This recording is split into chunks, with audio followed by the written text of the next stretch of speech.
Hey guys, it's Vicky, and today I'm here to share my books that I read in the month of September.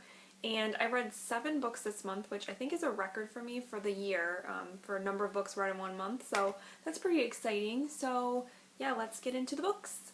The first book that I completed in September was one that I had started in August, and that was The Glass Castle by Jeanette Walls. This is a memoir by Jeanette Walls, basically chronicling her childhood, with her parents and her siblings, them moving around, and it was a very unconventional childhood, to say the least. And overall, I really enjoyed this book, though it gave me a lot of feelings.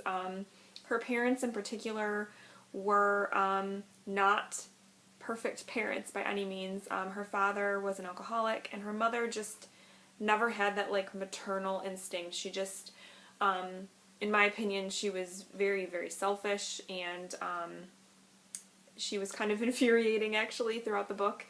And they grew up in just a very impoverished kind of life, and there were things that her parents could have done, I think, to better their situation, especially her mother. And so when I was reading it, I was often frustrated, because I was just like, why are these people doing this to their children, you know? And it was just very, almost mind-boggling that Jeanette Walls still has such a love for her parents despite the upbringing that she had, because I'm going to be honest, I don't know if I could feel that way about my parents if I had been raised that way. So it's commendable, I guess, you know, that she has basically forgiven them for some of those transgressions. And overall, it was a very, like I said, emotional kind of book, at times very heavy, but then there were also times where it was very lighthearted. So overall, it was a really good memoir, and I would definitely recommend it, and I gave it 4 out of 5 stars. And also, I should note that I saw the movie too, and the movie was pretty good, though I felt like they downplayed like the harshness of their poverty and stuff. They downplayed it quite a bit in the book, or in the movie. I don't know if it was because of time constraints or whatever, but it was a pretty good movie, and I mean, if you want to check that out too, you know, there's that. Next up, I completed 2 books for the Stephen King 70th birthday readathon that I took part in. I completed End of Watch, which I listened to on audio, and I read also The Colorado Kid. 2 Stephen King books that are a little bit unconventional for him. They weren't really his typical kind of writing style or whatever. And I'm not going to say too much about them because I did a whole wrap-up on these 2 books. Basically, End of Watch was a disappointment. I didn't really care for it. I gave it 2 out of 5 stars, so it was kind of a bummer. And then this one, The Colorado Kid, was okay. It wasn't what I was expecting. I felt like I was looking for more of like a detective mystery kind of story, and this just kind of wasn't that. But it was still a pretty good book. I didn't love it, I didn't hate it, and I gave it 3 out of 5 stars. So overall, the readathon was okay, I guess. So if you're interested in seeing my deeper thoughts on these 2 books, then I will link that video of my wrap-up down below. Next up, I read Shutter Island by Dennis Lehane, and this was, I don't have a physical copy anymore because I got it from the library, but this was a book for the Goodreads book club called Dying to Read book club, which is headed by April from Getting Hugga With It. My gosh, I can't talk today. And this is a psychological thriller about a man, a U.S. Marshal, who goes to this island where a psychiatric hospital is there, and they are searching for a patient who has escaped. And I'm not going to say anything more about the plot because I don't want to give anything away, because this book had some pretty good twists and turns in it, a lot of head games, a lot of, you know, psychological stuff. It was very enjoyable. I especially liked the writing style, so I definitely want to pick up more Dennis Lehane. So if any of you guys out there have read other Dennis Lehane works, let me know in the comments what one I should pick up next. I know I've seen the movie Gone Baby Gone, but I don't remember anything about it really, except I think it has to do with a missing child. And then Mystic River, I think I might have seen that movie too, but again, I remember nothing. So yeah, if you guys have any recommendations for me, please let me know. But anyways, so yeah, I really liked the writing. I liked the characters. I thought all the characters were really interesting, especially Teddy, our main character, and I especially enjoyed Chuck, who was like his partner, who goes to the island with him to help him find this person. It was just a really interesting book. It had a lot of interesting things to say about psychiatry, the way it was handled back in the 1950s, because that's when it takes place. And just all of it. It was just very enjoyable. I really liked it a lot, and I gave it 4 out of 5 stars. Next up, I completed Stay With Me by Ayobami Adebayo, I believe is how you say it.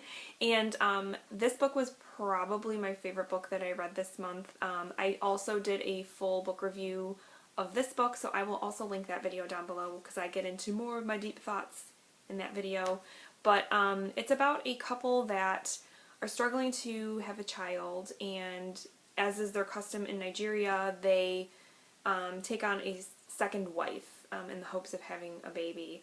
And kind of the story kind of goes from there. It was just a fantastic book. I loved the writing. I loved the twists and turns that it took. I wasn't expecting that.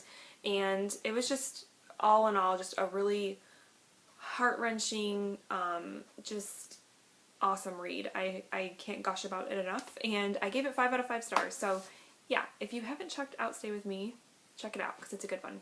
My next September read was The Grip of It by Jack Jump. I know I'm saying that wrong. I have to be saying it wrong, right? Jack Jump. I don't know. This was a book that I got in the August Nocturnal Readers box, and I was really excited about it, and unfortunately it was a disappointment. It's about a couple that move into a house that is seemingly haunted, and of course when they move into the house they are having a little bit of some marital issues, so they have a little bit of baggage, which always seems to be the case, I think, when you deal with a haunting. It seems like there's always some sort of thing going on in the background that almost kind of leaves you vulnerable to being haunted. That was the case in this book, and the reason I didn't like it was the ending, for one thing, was horrible. I felt like it was almost like the author didn't know how to finish the book, so she just like threw something together, and so it didn't seem finished. There were too many questions left. There were a lot of things brought up in the book, dealing with, like, they had this creepy neighbor, and like just like the history of their home and this neighbor's home, that like things were brought up, but then it wasn't fully explained, and it was almost like, why was this whole thing even in the book? Because it didn't really seem to do anything for the story, except cause kind of more questions and more confusion. And so that bothered me, and the writing was good. I didn't have a problem with the writing, but I didn't like that it had a dual perspective. It would flip back and forth between the husband and the wife, and they sounded exactly the same.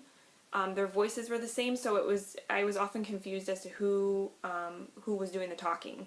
So I would have to like go to the previous chapter and be like, okay, who was just talking, so that I now know who's talking now. Like, it was just, so it was confusing and kind of annoying. And I mean, it had some creepy bits in it. There were definitely a couple parts that I was like, ooh, you know, I kind of got chills down my spine when I was reading it, but overall it was just disappointing, and I'm really bummed because I was really excited when I saw this book in the box. So yeah, you know, it happens from time to time, and what can I say, I just didn't care for it, and I gave it 2 out of 5 stars. And I finished out the month of September by doing a reread of A Monster Calls by Patrick Ness, and this is, I decided to reread this because my local book club chose it for the month of, we are reading the book in September, and then we're going to watch the movie in October, so I'm pretty excited because I've heard that the film adaptation is good. And obviously I loved this book. It's a 5-star book for me, once again. It's just one of those books that just gives you all the feels. It's about a boy who is dealing with his mother's illness, and trying to come to terms with what that illness means, what it's going to do to him. And I think that this book speaks to anyone that has ever dealt with grief or loss, for sure. So, yeah, this looks like a creepy book. I'm not gonna lie, that's why I initially picked it up when I first bought it a couple years ago. But it's not. It's one of those surprises that I just really love. And I will definitely read this book again because I enjoyed it that much. And also, I should also note that this edition anyway has just some really beautiful illustrations. They're just so haunting and just like perfect for the story. I even like how there's like little bits in the margins and stuff on some pages. It's just really cool. So yeah, 5 out of 5 stars for sure. This is a great one. Yeah. Alright guys, so those are all the books that I read in the month of September. Like I said, I read 7, which is a record for me, so that's pretty cool. And overall, it was a pretty good month. It was kind of there was kind of books I really loved, which for me is rare that I give out 5-star ratings, and I had 2 in this month, one of which was of course a reread.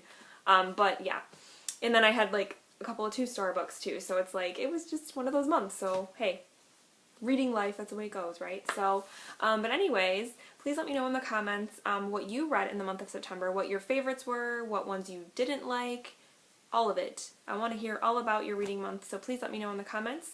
And other than that, I hope that you guys are having a wonderful week and that the month of September treated you well. And I will talk to you soon. Bye!